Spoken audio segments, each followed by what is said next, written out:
100 hari Presiden Prabowo, kepuasan publik lampaui era Jokowi, Gibran perlu tingkatkan akselerasi. Presiden Prabowo Subianto dan Wakil Presiden Gibran Rakabuming Raka telah menjalankan tugasnya genap 100 hari sejak dilantik pada 20 Oktober 2024. Sejumlah kebijakan dan perubahan telah dilakukan, termasuk menjalin kerjasama internasional di berbagai negara. Tingkat kepuasan publik terhadap 100 hari kinerja Prabowo Gibran begitu tinggi hingga melampaui era Presiden ke-7 RI Joko Widodo, Jokowi. Namun, Gibran disarankan untuk lebih meningkatkan akselerasinya dan menyentuh persoalan yang terjadi di masyarakat. Berdasarkan survei Litbang Kompas terhadap 1.000 responden yang dipilih secara acak menggunakan metode pencuplikan sistematis bertingkat di 38 provinsi Indonesia pada 4 hingga 10 Januari 2025, 80,9% responden menyatakan puas dengan kinerja pemerintahan Prabowo Gibran di 100 hari pertama.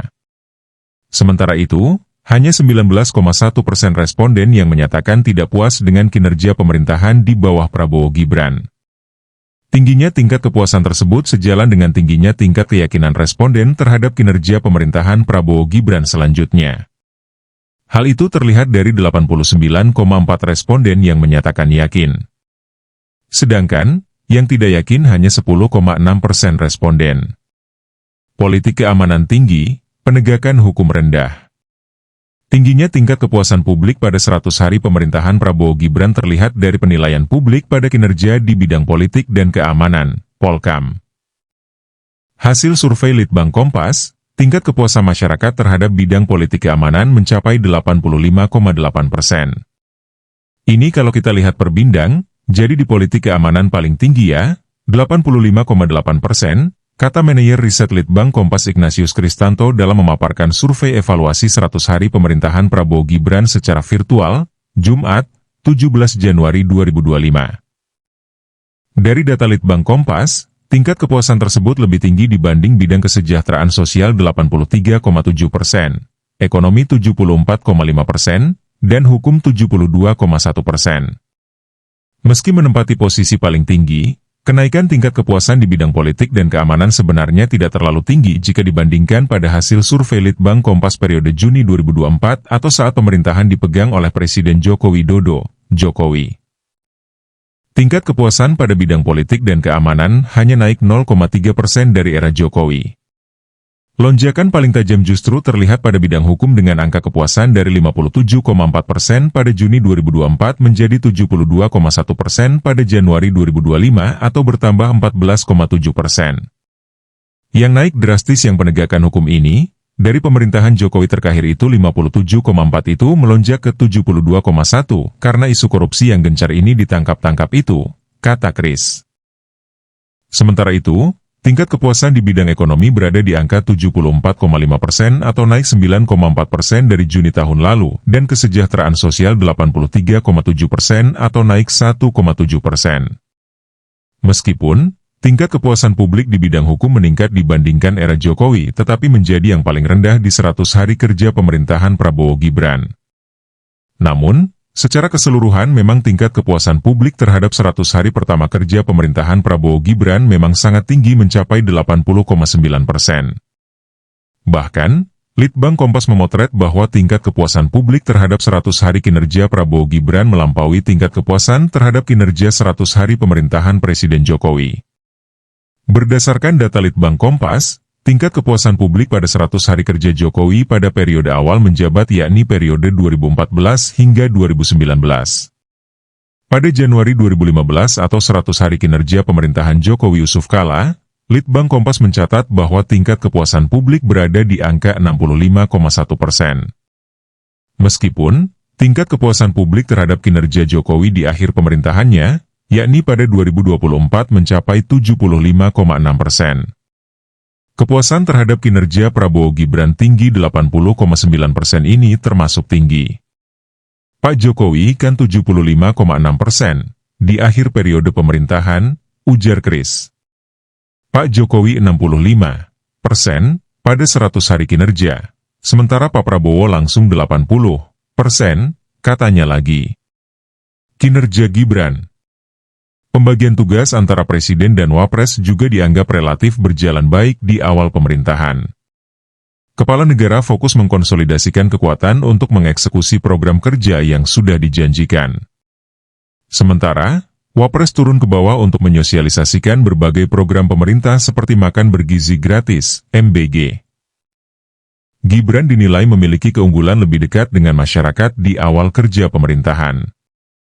Setidaknya, kegiatan Gibran langsung dirasakan oleh masyarakat setelah resmi dilantik menjadi wakil presiden. Misalnya, di awal menjadi orang nomor 2 di Indonesia, Gibran membuat posko pengaduan lapor Mas Wapres.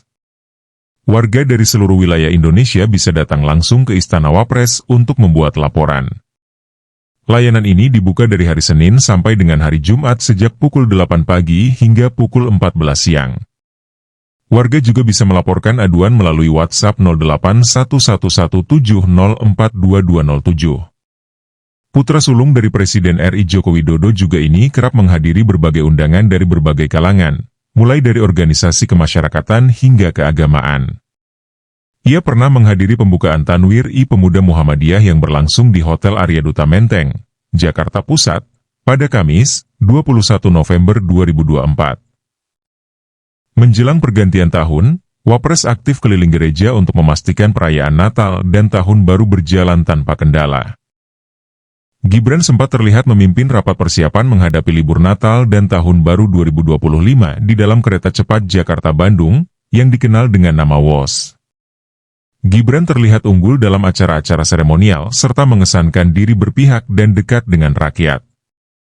Misalnya, lapor Mas Wapres, kata pengamat politik dari UIN Syarif Hidayatullah Jakarta, Adi Prayitno, kepada Kompas.com, Minggu, 19 Januari 2025. Gibran dinilai lebih banyak bersentuhan dengan rakyat secara langsung di awal-awal menjabat sebagai Wapres. Dia juga dianggap kerap mempromosikan program makan bergizi gratis yang menjadi program unggulan pemerintahan Prabowo Subianto. Dalam setiap kunjungannya, Gibran aktif membagi-bagikan susu kepada anak-anak. Misalnya, saat mengunjungi pengungsi erupsi Gunung Lewotobi laki-laki di Desa Kobasoma, Kecamatan Titehena, Kabupaten Flores Timur, Nusa Tenggara Timur, NTT. Gibran juga beberapa kali memegang posisi sebagai Panglima tertinggi tatkala Presiden Prabowo Subianto tengah lawatan ke luar negeri. Ia sempat memimpin langsung rapat koordinasi penanganan bencana erupsi Gunung Lewotobi bersama jajaran menteri dan kepala badan terkait di Kantor Badan Penanggulangan Bencana Nasional, BNPB, saat Presiden tengah berada di luar negeri. Selain itu, Wapres juga sempat memimpin rapat desain besar olahraga nasional, DBON, dengan kementerian dan lembaga terkait di Kantor Kementerian Pemuda dan Olahraga, Kemenpora. Adi Prayitno menilai, kerja-kerja Gibran memang tergantung penugasan dari Presiden. Sebab, Wapres hanya menjalankan tugas sebagaimana perintah kepala negara. Secara prosedural, Wapres itu membantu kerja-kerja Presiden. Dengan kata lain, tergantung penugasan dari Presiden sebenarnya, ucapnya. Di sisi lain, Gibran juga tampak aktif meninjau berbagai proyek strategis nasional pemerintah yang tengah dalam tahap pembangunan.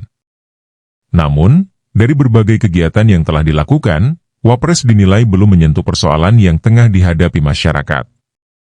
Hal ini dianggap perlu menjadi perhatian lantaran kerja Gibran sebagai Wapres dicitrakan dekat dengan masyarakat.